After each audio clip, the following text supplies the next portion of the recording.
On est du pays de son enfance, avait écrit François Mitterrand. C'est donc à Jarnac que l'ancien président de la République a décidé de se faire enterrer.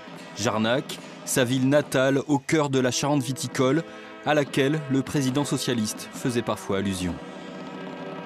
La France tout entière n'est pas comme Jarnac. Mais j'aimerais bien que la France tout entière ressemble à Jarnac. Le retour au pays, pour qui que ce soit, a quelque chose de fort et d'émouvant.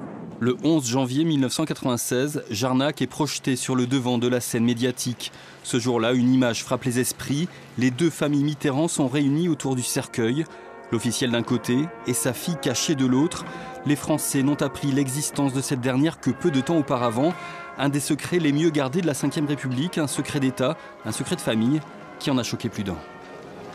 Vous bénissez une famille tuyau de poil. Enfin, j'ai même reçu une petite carte qui m'avait fait sourire. Ça représentait des démons et puis c'était marqué « François bien arrivé ». Oui, j'ai rigolé en lisant ce truc-là. Mais cette mentalité de gens qui veulent juger et condamner. Au fil des années, Jarnac deviendra le Colombé, les deux églises de la gauche républicaine, avec les hommages d'anonymes.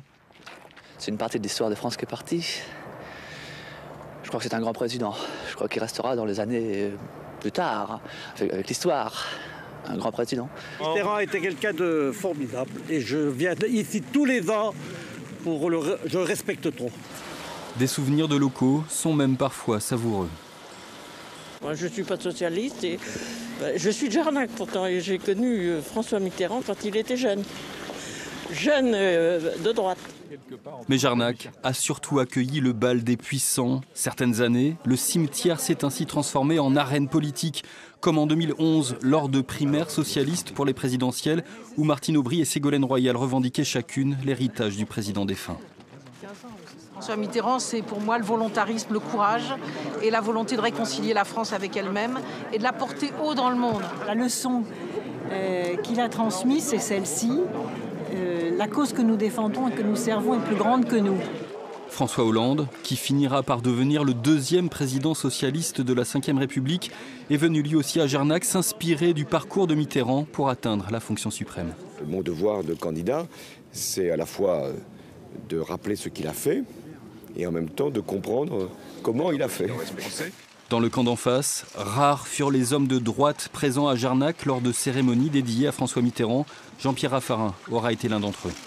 J'ai eu avec François Mitterrand des relations de bonne compagnie, je dirais, puisqu'il traitait la région Poitou-Charentes toujours avec une certaine tendresse. En 20 ans, Jarnac aura parfois sonné creux le 8 janvier, date anniversaire de la mort de François Mitterrand. Entre droit d'inventaire et temps qui passe, Mitterrand n'a pas toujours été à la mode. Pourtant, dans des moments clés de l'histoire du pays, sa pensée politique fait encore figure de refuge pour certains, comme au lendemain de l'attentat contre Charlie Hebdo.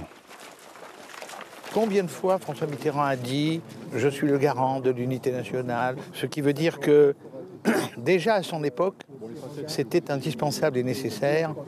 Alors aujourd'hui, vous imaginez.